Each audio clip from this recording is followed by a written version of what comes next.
ایک ایسے منظر کا تصور ذہن میں لائیں جہاں ہر طرف ایک بہت ہی خوفناک اور بھپرا ہوا طوفان برپائے، یعنی ماخذ کے بیان کے مطابق پانی کی سطح مسلسل بلند ہو رہی ہے۔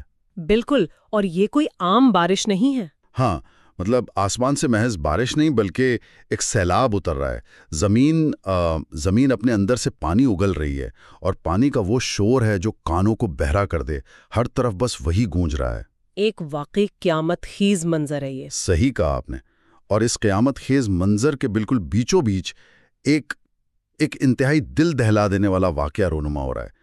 یعنی کائنات کے اتنے بڑے طوفان کے درمیان ایک بے بس باپ انتہائی محبت، تڑپ اور مایوسی کے عالم میں اپنے بیٹے کو پکار رہا ہے، اور وہ پکار ایسی ہے جو کسی کو بھی جھنجھوڑ دے۔ صحیح بات ہے، وہ اس سے بچانا چاہتا ہے، لیکن بیٹا سن کر بھی انسنی کر رہا ہے۔ یہ کوئی کسی ہالی ووڈ فلم کا سین نہیں ہے، بلکہ یہ وہ طاقتور اور جذباتی منظر کشی ہے جو ہمیں آج کے ہمارے ماخذ میں ملتی ہے۔ ہاں، ایک بہت ہی قدیم اور مستند ماخذ میں۔ بالکل، آج ہم قرآن مجید کی سورہ ہود کی آیات 42 اور 43 کا ایک تفصیلی مطالعہ کر رہے ہیں، اور اس گہرے جائزے کا جو بنیادی مقصد ہے وہ صرف کسی تاریخی واقعے کو دہرانا نہیں ہے، بلکہ ان دو آیات میں چھپے اس گہرے فلسفے کو سمجھنا ہے جہاں انسانی تدبیر، مادی منطق اور حتمی فیصلوں کا ایک بہت بڑا ٹکراؤ ہوتا ہے۔ اور یہ ٹکراؤ سمجھنا آج کے دور میں بھی اتنا ہی ضروری ہے۔ اچھا، تو آئیے اس کی تہہ تک پہنچتے ہیں اور دیکھتے ہیں کہ ان چند الفاظ کے اندر انسانی نفسیات کی کتنی بڑی دنیا چھپی ہوئی ہے۔ صحیح، اور اس منظر کی جو منظر کشی ہے وہ اتنی طاقتور ہے کہ یہ واقعی کسی بھی باشعور انسان کو ہلا کر رکھ دیتی ہے۔ یعنی متن کے مطابق یہ صرف ایک عام سا طوفان یا کوئی نیچرل ڈیزاسٹر نہیں ہے۔ رائٹ، ایک عام قدرتی آفت نہیں ہے۔ بالکل، اسے ایک حتمی الہی فیصلے کے طور پر پیش کیا گیا ہے۔ اس میں جذبات کی ایسی شدت اور منظر کی ایسی ہیبت ہے کہ اسے پڑھنے والا خود کو اسی طوفان کے درمیان کھڑا محسوس کرتا ہے۔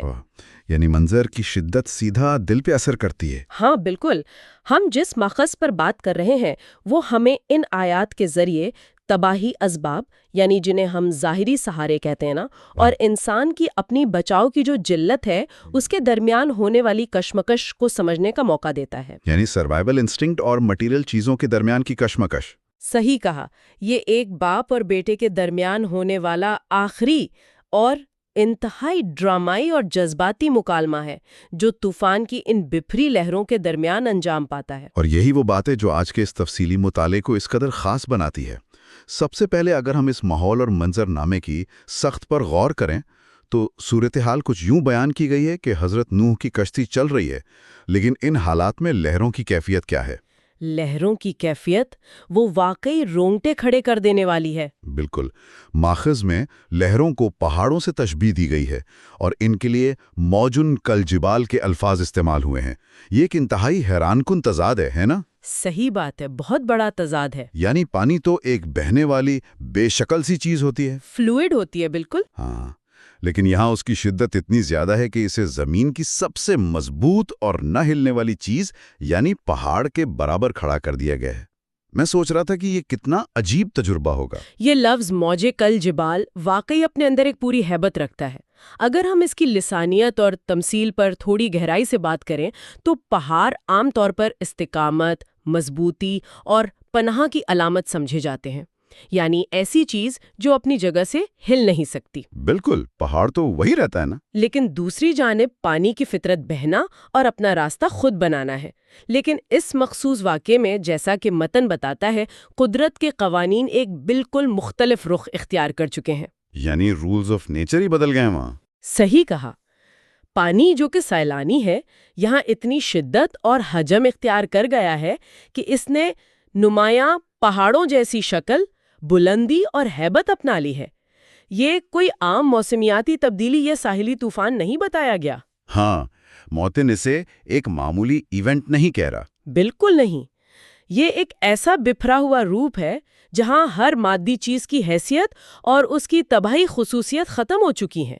کشتی اس بے پناہ طوفان کے درمیان ہچکولے کھا رہی ہے، اور پھر انتہائی مہارت کے ساتھ ماخذ کی توجہ اس وسیع اور خوفناک کائناتی طوفان سے ہٹ کر ایک بہت ہی ذاتی، خاندانی اور انسانی رشتے پر مرکوز ہو جاتی ہے۔ او واہ!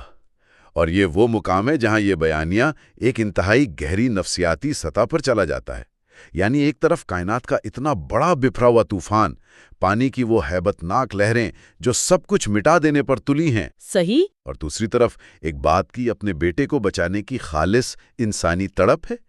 ان دو بالکل متضاد چیزوں، مطلب کائناتی تباہی اور خاندانی محبت کو ایک ہی واقعے میں، ایک ہی جملے میں پرو دیا گیا ہے، جو کہ اس کی فصاحت کا بہترین نمونہ ہے۔ بالکل۔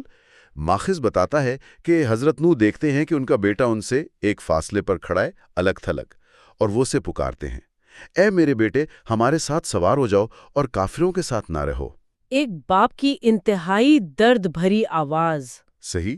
اس صورتحال کو سمجھنے کے لیے میں ایک مثال دے رہا تھا۔ فرض کیا جائے کہ ایک عمارت میں بھیانک آگ لگی ہوئی ہے، شعلے آسمان سے باتیں کر رہے ہیں، اور ایک شخص اس جلتی ہوئی عمارت کے اندر کھڑا ہے۔ اچھا۔ اور باہر اس کا باپ کھڑا ہے جو آگ سے محفوظ ہے، اور وہ انتہائی بے بسی سے اسے پکار رہا ہے کہ باہر آ جاؤ، لیکن وہ شخص اندر کھڑا مسکرا رہا ہے یا باہر آنے سے مکمل طور پر انکاری ہے۔ ہاں، یہ تصور ہی کتنا خوفناک ہے۔ بالکل۔ یہاں وہ شدید بے بسی محسوس ہوتی ہے جو ایک انسان اپنے پیارے کو تباہی کی طرف جاتے دیکھ کر محسوس کرتا ہے۔ عجیب سی بے بسی ہے یہ۔ یہ تمثیل اس صورتحال کی شدت کو سمجھنے کے لیے بہت کارآمد ہے۔ یہاں جو بات انتہائی حیران کن ہے وہ یہ ہے کہ متن میں بیٹے کی پوزیشن یا اس کے مقام کو بیان کرنے کے لیے جو مخصوص لفظ استعمال ہوا ہے وہ مازل ہے۔ مازل؟ اچھا، اس کا مطلب کیا بنتا ہے یہاں؟ اگر ہم اس لفظ کی عربی جڑوں اور اس کے اطلاق کا تھوڑا گہرائی سے تجزیہ کریں تو یہ واضح ہوتا ہے کہ مازل یا الگ تھلگ ہونا صرف جسمانی یا جغرافیائی دوری کا نام نہیں تھا اس کانٹیکسٹ میں۔ اچھا، یعنی صرف فزیکل ڈسٹنس نہیں تھا؟ نہیں، بالکل نہیں۔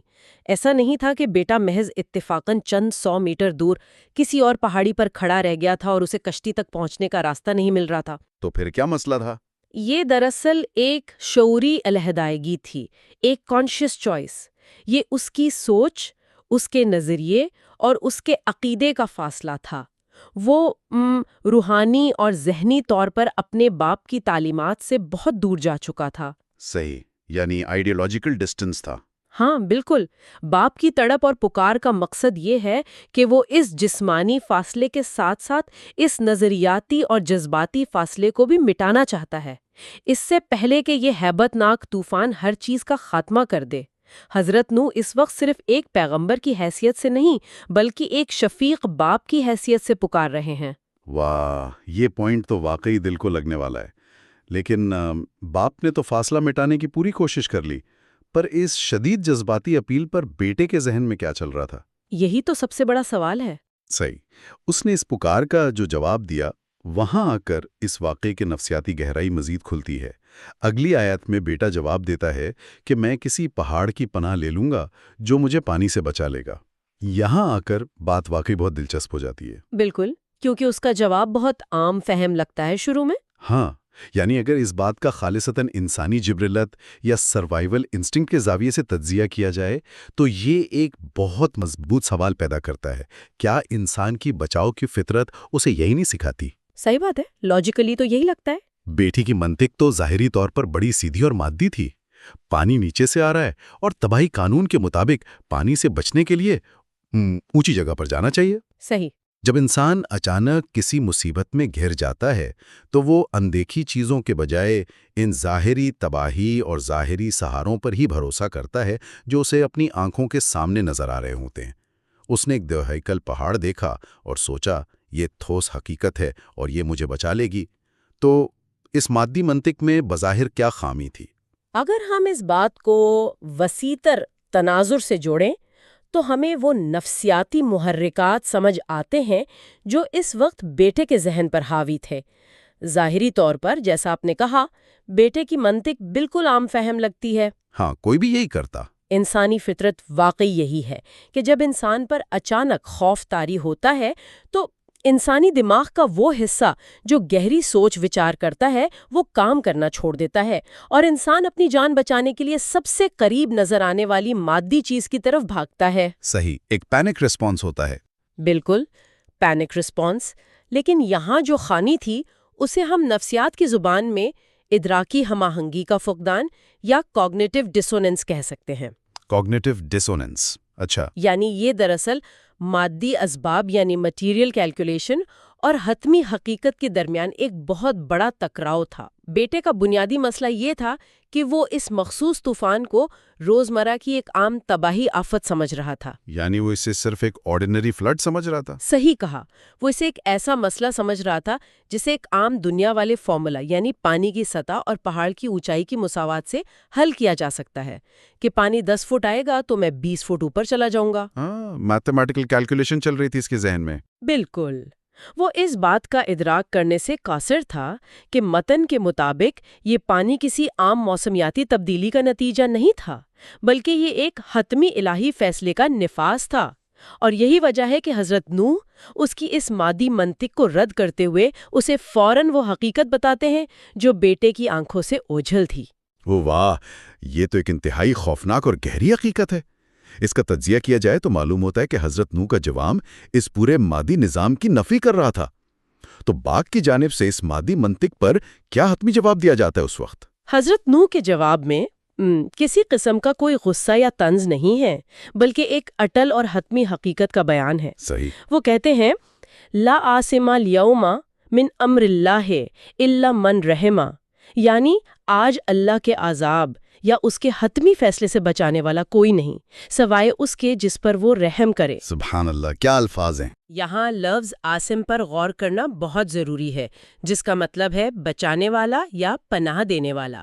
یہ جواب اس بات کو ثابت کرتا ہے کہ جب قدرت کا حتمی فیصلہ صادر ہو جائے تو دنیا کا کوئی بھی ظاہری اور مادی سہارا، چاہے وہ کتنا ہی اونچا اور مضبوط پہاڑ کیوں نہ ہو، انسان کو تحفظ فراہم نہیں کر سکتا۔ یعنی نیچر کے آگے سب فیل ہو جاتا ہے۔ بالکل، بیٹے کو اپنے اختیار کیے گئے اسباب پر، اپنے پہاڑ پر اور اپنی عقل پر حد سے زیادہ غرور تھا کہ یہ چیزیں اسے غرق ہونے سے بچا لیں گی۔ اس کے برعکس باپ اسے یہ سمجھانے کی کوشش کر رہا تھا کہ آج تباہی قانونوں اور فطرت کے عام اصول معطل ہو چکے ہیں۔ یعنی سسپینشن آف نیچرل لاز۔ صحیح، آج صرف اور صرف ایک ہی چیز بچا سکتی ہے اور وہ ہے رحم، مادی اسباب نہیں۔ یہ مقام واقعی سوچنے پر مجبور کر دیتا ہے۔ یعنی اس کا مطلب یہ ہے کہ جب بحران ایک خاص حد عبور کر لیتا ہے تو ہماری کاز اینڈ ایفیکٹ کی ساری سائنس منہدم ہو جاتی ہے۔ بالکل، ساری کیلکولیشنز دھری کی دھری رہ جاتی ہیں۔ ہاں، جب قدرت اپنے عروج پر ہوتی ہے تو انسان کا سارا کیلکولیٹر اور اس کی ساری منطق فیل ہو جاتی ہے۔ اچھا، باپ اور بیٹی کے درمیان یہ زبردست مکالمہ چل رہا ہے۔ ایک طرف مادی منطق ہے اور دوسری طرف حتمی حقیقت کا بیان۔ لیکن اس مکالمے کا اختتام کس طرح ہوتا ہے؟ وہ اختتام تو شاید اس پورے واقعے کا سب سے تکلیف دہ حصہ ہے۔ صحیح، کیونکہ ماخذ بتاتا ہے کہ یہ اختتام اس پورے واقعے کا سب سے لرزہ خیز اور اچانک رونما ہونے والا حصہ ہے۔ آیت کے آخر میں محض ایک مختصر سا جملہ آتا ہے، وَحَالَ بَيْنَهُمُ الْمَوْجُ فَكَانَ مِنَ الْمُغْرَقِينَ، اور ان کے درمیان ایک لہر حائل ہو گئی اور وہ غرق ہونے والوں میں شامل ہو گیا۔ اس حصے میں جس چیز پر سب سے زیادہ غور کرنے کی ضرورت ہے نا، وہ اس کا حیرت انگیز اچانک پن یا سڈننس ہے۔ سڈننس، ہاں، اچانک سب ختم۔ ایک شدید جذباتی مکالمہ چل رہا ہے، باپ پوری درد مندی سے دلیل دے رہا ہے، بیٹا اپنی بچاؤ کی موضوع منطق پیش کر رہا ہے، اور اچانک بغیر کسی پیشگی انتباہ کے ایک لہر آتی ہے اور سب کچھ ختم ہو جاتا ہے۔ بغیر کسی وارننگ کے۔ بالکل، کائنات کے قوانین اور قدرت کی طاقتیں انسانی بحث کے ختم ہونے کا انتظار نہیں کرتی۔ وہ یہ نہیں دیکھتی کہ اماں باپ بیٹے کا یہ جذباتی مکالمہ ابھی نامکمل ہے، اسے مکمل ہو لینے دیا جائے۔ نہیں، صحیح بات ہے، وقت رکا نہیں ان کے لیے ہے تو وہ اپنی پوری قوت اور اچانک پن کے ساتھ ہوتا ہے۔ ایک لمحے میں وہ بیٹا جو پہاڑ کی چوٹی پر کھڑا خود کو مکمل طور پر محفوظ اور عقل مند سمجھ رہا تھا، پانی کی ان پہاڑوں جیسی لہروں کی نظر ہو جاتا ہے اور مکالمہ وہیں کا وہی ادھورا رہ جاتا ہے۔ یہ اچانک پن کی منظر کشی واقعی اعصاب شکن ہے۔ اگر اس صورتحال کو اس باپ کی نظر سے دیکھا جائے جس کا ہاتھ ابھی آگے بڑھا ہوا ہے، جو ابھی اپنا جملہ ادا ہی کر رہا ہے، اور اس کی آنکھوں کے سامنے ہاں، آنکھوں کے سامنے ایک دیو ہائیکل لہر اٹھتی ہے، اور جب وہ لہر گزرتی ہے تو اس کا سگا بیٹا وہاں موجود نہیں ہوتا۔ وہ مضبوط پہاڑ جس پر بیٹے کو اتنا بھروسہ تھا، وہ بھی اس کے کسی کام نہیں آیا۔ صحیح، یہ منظر تصور کر کے ہی دل گھبرا جاتا ہے۔ اور دوسری طرف ایک باپ کا دل ہے جس میں اس سے بھی بڑا جذباتی اور نفسیاتی طوفان مچا ہوا ہے۔ یہ تفصیلی مطالعہ یہ بتاتا ہے کہ انسان کا اختیار، اس کے بنائے ہوئے مادی سہارے اور اس کا اپنا تکبر کس طرح زبردست قدرتی طاقتوں کے سامنے ریت کی دیوار ثابت ہوتے ہیں۔ اور یہی اس پورے واقعے کا سب سے وسیع اور گہرا سبق بھی ہے۔ متن کے مطابق یہ صرف ماضی کے کسی مخصوص وقت کی کہانی نہیں ہے۔ صحیح، یہ ریلیونٹ ہے آج بھی۔ بالکل، یہ انسانی نفسیات کا ایک ایسا عکس ہے جو تاریخ کے ہر دور میں انسان پر لاگو ہوتا ہے۔ انسان کی یہ بہت بڑی کمزوری ہے کہ وہ بہت جلدی دھوکہ کھا جاتا ہے۔ دھوکہ کھا جاتا ہے کس چیز سے؟ اپنی ہی بنائی ہوئی چیزوں سے۔ ہم اپنی جمع کی گئی معلومات، اپنی جدید ٹیکنالوجی، اپنی بے پناہ دولت اور اپنے بنائے ہوئے سماجی نظاموں پر اتنا زیادہ بھروسہ کرنے لگتے ہیں کہ ہم یہ سمجھ بیٹھتے ہیں کہ ہم نے کائنات کی ہر چیز کو اپنے کنٹرول میں کر لیا ہے۔ Illusion of control. صحیح، ہم ہر آنے والے بحران کا صرف ایک مادی حل نکالنے کی کوشش کرتے ہیں، بالکل اسی طرح جیسے وہ بیٹا طوفان کی شدت کے مقابلے میں پہاڑ کی اونچائی کو اپنا حتمی حل سمجھ رہا تھا۔ بالکل وہی ایکویشن والی بات۔ ہاں، آج کی دنیا میں بھی انسان آنے والے ہر خطرے کو صرف اپنی مادی طاقت کے ترازو میں تولتا ہے، اور یہی حد سے زیادہ بھروسہ، یہی تکبر انسان کو اندیکھی اور حتمی حقیقتوں سے مکمل طور پر اندھا کر دیتا ہے۔ تو اس سب کا حتمی مطلب کیا ہے؟ ہم نے آج کے اس تفصیلی جائزے میں جو اتنی گہری فلسفیانہ اور جذباتی گفتگو کی ہے، اس سارے مطالعے کا نچوڑ کیا نکلتا ہے آخر؟ اس پورے مطالعے کا نچوڑ یہ نکلتا ہے کہ دنیاوی زندگی میں مادی اسباب اختیار کرنا بلا شبہ انسان کے لیے ضروری ہے، یعنی یہ اس دنیا کا طبی نظام ہے، اور بچاؤ کے لیے پہاڑ جیسی تدبیر اختیار کرنا کوئی غلط بات نہیں ہے۔ صحیح، پریکٹیکل ہونا ضروری ہے۔ لیکن المیہ اور تباہی تب جنم لیتی ہے جب انسان ان مادی تدبیروں کو ہی حرف آخر اور اپنی حتمی پناہ گاہ سمجھ لیتا ہے، جب وہ اس حقیقت کو فراموش کر دیتا ہے کہ اس ظاہری پہاڑ کو بھی پانی میں غرق کرنے والی ایک اعلیٰ طاقت موجود ہے۔ بے شک۔ جب انسان کی نظر صرف اسباب پر جم کر رہ جاتی ہے اور وہ ان اسباب کو پیدا کرنے والی حتمی طاقت کو یکسر نظر انداز کر دیتا ہے، تو وہ بھی دراصل اسی مازل یا الگ تھلگ نظریاتی مقام پر کھڑا ہوتا ہے جہاں وہ بیتا کھڑا تھا، یعنی اکیلے اور غلط فہمی کا شکار۔ صحیح، اسے مکمل طمانینت کا احساس ہوتا ہے کہ وہ بچ جائے گا، لیکن در حقیقت وہ ایک بہت بڑے وہم کا شکار ہوتا ہے اور تباہی کے بالکل کنارے پر کھڑا ہوتا ہے۔ یہ ماخذ انسان کو اپنی حد، اپنی بے بسی اور اپنے اختیار کے حقیقت کا احساس دلاتا ہے تاکہ وہ اس مادی تکبر کے خول سے باہر آ سکے۔ یعنی وہ طمانینت، وہ سیفٹی کا احساس دراصل ایک بہت بڑا اور جان لیوا دھوکہ تھا۔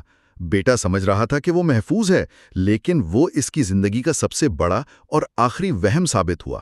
آج کے اس تفصیلی مطالعے میں یہ واضح ہوا کہ کس طرح حضرت نوح کا اپنے بیٹے کو پکارنا، طوفان کی وہ ہیبت ناک لہریں، بیٹے کا مادی سہاروں پر اندھا اعتماد، اور پھر اس لہر کا اچانک آ کر سب کچھ ختم کر دینا، یہ سب محض ایک پرانی داستان نہیں بلکہ انسانی رویوں کا ایک ابدی آئینہ ہے۔ بالکل صحیح فرمایا آپ نے۔ اور جیسا کہ ہم اس جائزے کے اختتام پر ہمیشہ ایک ایسا نقطہ چھوڑتے ہیں جو سوچ کے نئے دروا کھولے، آج کے اس ماخذ نے ایک بہت ہی مختلف اور گہرے پہلو کی طرف بھی اشارہ کیا ہے جس پر شاید عام طور پر غور نہیں کیا جاتا۔ ہاں، اور وہ کیا ہے؟ ہم نے مادی سہاروں کے دھوکے پر تو بات کر لی، لیکن اگر ہم اس واقعے کے بعد کے نفسیاتی اثرات پر غور کریں تو یہ واقعہ ایک بہت ہی تکلیف دہ سوال کو جنم دیتا ہے۔ ذرا اس کرب کا تصور ذہن میں لائیں جو اس باپ کے حصے میں آیا۔ ایک ایسا رہنما، ایک ایسا پیغمبر جس نے اپنا فرض نبھاتے ہوئے انسانیت کی بقا کا سامان تو کر لیا، صحیح، جس نے ایک پوری نسل کو تو بچا لیا، لیکن اسی عمل کے دوران اسے اپنے ہی خون، اپنے ہی سگے بیٹے کو اپنی آنکھوں کے سامنے غرق ہوتے دیکھنا پڑا۔ یہ واقعہ ہمیں یہ سوچنے پر مجبور کرتا ہے کہ بعض اوقات حق پر کھڑے ہونے یا اپنی سب سے بڑی ذمہ داری نبھانے کی قیمت کتنی بھاری اور کتنی ذاتی نوعیت کی ہو سکتی ہے۔ بہت گہری بات ہے یہ۔ جب انسان کسی بہت بڑے مقصد یا حتمی سچائی کا انتخاب کرتا ہے تو بعض اوقات اسے اس لہر کا سامنا کرنا پڑتا ہے جو اس سے اس کے اپنے ہی کسی پیارے کو چھین لیتی ہے۔ ایک طرف پوری دنیا کو بچا لینے کی کامیابی اور دوسری طرف ایک باپ کے دل میں رہ جانے والا وہ آخری نامکمل جملہ۔ یہ ایک ایسا مقام ہے جو کسی بھی باشعور ذہن کو دیر تک سوچنے پر مجبور کر دیتا ہے کہ فرائض اور اصولوں کی راہ میں انسان کو کیسی کیسی قربانیوں کے طوفان سے گزرنا پڑتا ہے۔ اور سب سے اہم بات، آزمائش کے وقت ہم جانے انجانے میں کن مادی پہاڑوں پر بھروسہ کر رہے ہوتے ہیں جو شاید حفاظت کا محض ایک دھوکہ ہوں۔ اس نقطۂ فکر کے ساتھ ہی ہمیں آج اجازت دیجیے۔